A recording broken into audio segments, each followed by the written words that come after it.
Evan Fournier continues to voice his displeasure about being part of the New York Knicks organization because in open interviews and in media, he's still stating that he would like to be traded from the New York Knicks. We're going to break down exactly what his comments were and how close the New York Knicks even are in trading Evan Fournier before the season starts. We're also going to look into Julius Randle as he still is recovering from ankle surgery. But folks, I gotta say, he's in phenomenal shape. We're going to break down all of this and so much more today. Let's get started. Evan Fournier continues to push for a trade from the New York Knicks in interviews he's having overseas as he continues to play FIBA basketball. I do want to say though that Evan Fournier and Team France were recently eliminated from the FIBA World Cup, so please keep that in mind. But recently, he was interviewed by Euro Hoops, and he said the following about his time with the New York Knicks and what he wants to do in terms of his playing career in the NBA. According to Euro Hoops, the 2022-2023 season ended up being a miserable ordeal for the New York Knicks and French national team wing, Evan Fournier. He looks forward to a different kind of experience next year, but that'll mean getting to play again. According to Fournier, we'll see. Obviously, I want to play again. I want to have success. I know I can help. I know I can play. I know I can do many things. This is what Fournier stated exactly when asked by Eurohoops on what his current situation with the New York Knicks was during the FIBA World Cup. This is what Fournier stated exactly when asked by Eurohoops on what his current situation with the New York Knicks was during the FIBA World Cup. Fournier continued by stating the following: "As you know, it's not in my hands. If the Knicks want to keep me, I'll have to stay. If they want to trade me, I'll have to go." Fournier obviously can't handle a second consecutive campaign like he had last year with the New York Knicks, being unhappy again and not playing basketball. These comments by Evan Fournier are not surprising at all. If you remember a couple of weeks ago, maybe even a month ago now, Fournier had a sit-down interview where he stated openly that he wanted to be traded from the New York Knicks, that he was unhappy, and that he had no real relationship with Tom Thibodeau. Even criticized some of the things he did in practice. So suffice to say, a lot of people in the New York Knicks organization would like to turn the page on this Evan Fournier chapter. Unfortunately, they haven't been able to find a trade partner for Evan Fournier yet that doesn't want some type of additional draft compensation in that type of trade, because that's really what's been holding back the trade for Evan Fournier. They could have traded probably Evan Fournier to the Spurs for Doug McDermott or a couple of these other players. But the reason that the New York Knicks were not able to move Fournier, at least they chose not to, is because the rumor and the report coming out from a lot of sources, including Ian Begley from SNY, is that the New York Knicks refused to add draft compensation to any Fournier deal.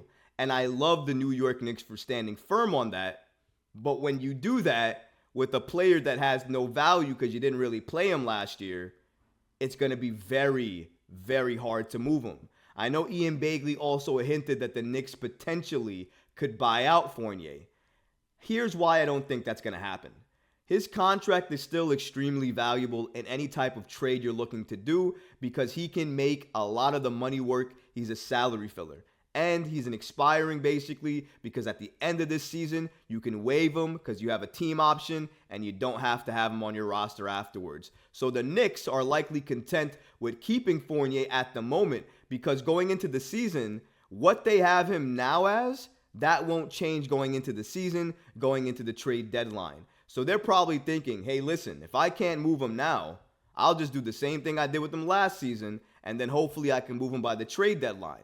And if I still can't do that, no harm, no foul. I wanted to, I tried, but if I couldn't, guess what? I'll waive him right after this season coming up, and then he'll be off the books. I won't have to worry about him ever again, and then I can utilize that open spot with all that extra cap now that I have to see who I want to add, maybe a quality player I want to add that can help the New York Knicks thrive and elevate and move to the next level. So this might be the plan the New York Knicks have in place with Fournier at the moment, because they did try to move him, especially after the comments that he made, but they failed to do so because they're not giving up draft compensation. So that's why I'm comfortable with the Knicks staying pat and waiting for a team to get desperate to make that move where they don't have to give up significant assets. But until then, I'm okay with the Knicks waiting patiently and seeing what happens. You may want to be moved, Fournier, and a lot of teams may want you, but if they don't want you for the right price that the New York Knicks are willing to part with you for, then sorry, you're going to have to sit on that bench, make that money, and unfortunately be unhappy. Because until we can find a right trade package for you, I guarantee Leon is not budging.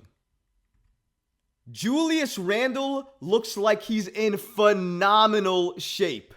Have you guys been following Julius since his ankle surgery this offseason?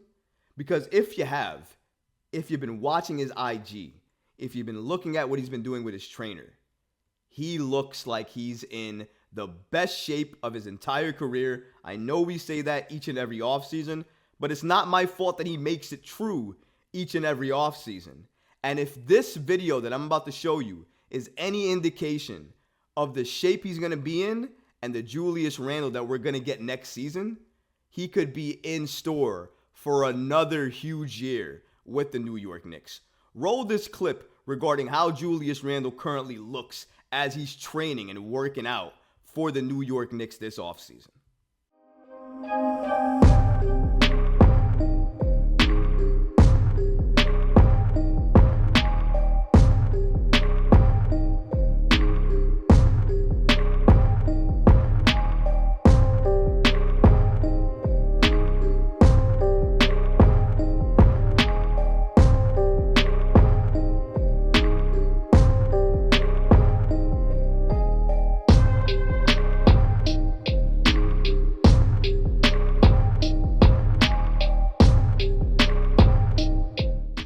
Medicine ball to the sky.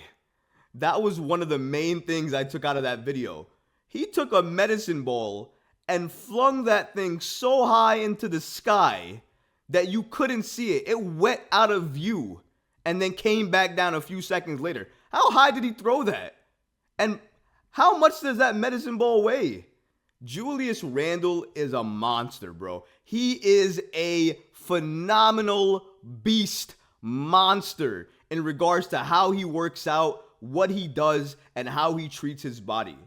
You do not want to bang or go up against Julius Randle in the paint at all during any season, but especially during off seasons where he's working out like a maniac like this. The unfortunate part is he does this every off season, so this is really nothing new. But the good news is you see him putting a lot of weight, a lot of pressure on that ankle. He's clearly not having any type of regards or holding back on working out on it. He's actually doing exercises to further strengthen it so he doesn't have another issue with it. And I think as a Knicks fan, you gotta love to see it, because that tells me when he starts the season, I don't have to give him the excuse of, oh, he just had ankle surgery, he just came off of ankle surgery, he's not ready. This video right here, and not only this one, but the dozens of videos he's released already showcasing what he can do on that ankle, what he's been putting himself through in terms of training. I think everybody should understand that Julius Randle's ankle is not an issue for him anymore, so it's not an issue for me anymore. He can clearly work out on it. He can clearly put weight on it. He is clearly doing exercises to further strengthen it so he doesn't have another issue with it. I am very happy with everything I'm looking at and everything I'm seeing from a lot of Knicks players this offseason, but especially Julius Randle. I know a lot of fans hate him, a lot of fans don't like him, a lot of fans want him traded. I get that, and of course I understand the reasons why. But one of the things you can never take away from Randle is that he loves to play basketball, he loves this game, he dedicates his life to it, he dedicates his body to it, he puts in the work, and man, you want him on your team in terms of somebody who's in phenomenal shape, that can bang with anybody, that's not going to be pushed around, that you cannot bully on your best day. Julius Randle's strength might be some of the top strength in the league. You might be able to put him up there with LeBron, Sabonis, whoever you think is the strongest player in the league. You're probably going to have to add Julius Randle to that list because I would argue he is just as strong as a lot of these players are. And I'm pretty sure some of the players on the list in terms of strength would agree that Randle is a hard player to play against because of his strength. Giannis is probably up there in terms of strength, and I think he would tell you it's not fun playing against Julius Randle, who's basically a wall like himself. He's chiseled. Are you guys ready for the season? Because I wish I could fast forward to October already so I can watch preseason basketball, I can watch my Knicks suit up and play, and I can watch their development, how they play together, their chemistry, and what they can do. I wish we were there. Unfortunately, we have a ways to go until we get to the NBA regular season, let alone the preseason. But until then, we're going to take a look at everything these players are doing, how they're incorporating these workouts into their game, how they're working out their body, but more importantly, what we can hope and expect to see next season and hopefully in the postseason. Randle, I wish you well. I hope you get better even faster if you're not already 100%. And I can't wait to see what you can do during the regular season next season. But for me, I need you to show up and showcase all of those skills and talents that you show in the regular season when it matters most, the postseason, the playoffs. That's going to be the true test for me with Julius Randle heading into next season. That's what I'm looking at, and that's what I'm watching. If you like this video, go ahead and leave a comment below, smash that like button, and don't forget to subscribe to the channel. Until next time, Knicks fans.